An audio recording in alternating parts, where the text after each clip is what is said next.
Social మీడియాతో మొదలై నాయకులు అందరినీ తిరుక్కొని పరాకాష్ఠకి ఏదైతే భయపడుతున్నామో అది జరుగుతుంది. సామాన్య ప్రజలు కూడా దానికి పూర్తిగా ఇదే. ఒక్కసారి నీకు వ్యవస్థ దెబ్బతిన్నాక, విశృంఖలత్వం వచ్చాక, ఎవరికి జవాబుదారీతనం లేనప్పుడు ఏం జరుగుతుంది అనేది ఏడాది తర్వాత ఇప్పుడు చూస్తున్నాం.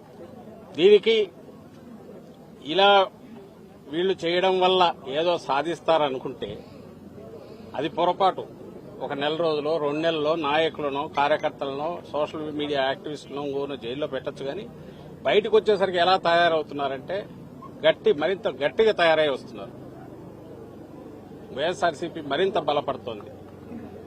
భయము, బాధ ఏదంటే ఈ విశృంఖలత్వం పెరిగిన తర్వాత రాష్ట్రంలో ఓ సిస్టమ్స్ అలవాటు పడిన వ్యవస్థ, పోలీసు వ్యవస్థ, అది గాడి తప్పితే ఎట్లుంటుందనే ఫలితాలు మనం బీహార్లోనో ఆటవిక రాజ్యాల్లోనూ చూస్తాము. నిరంకుశత్వం ఉన్నప్పుడు ఎమర్జెన్సీ టైంలో చూశాం.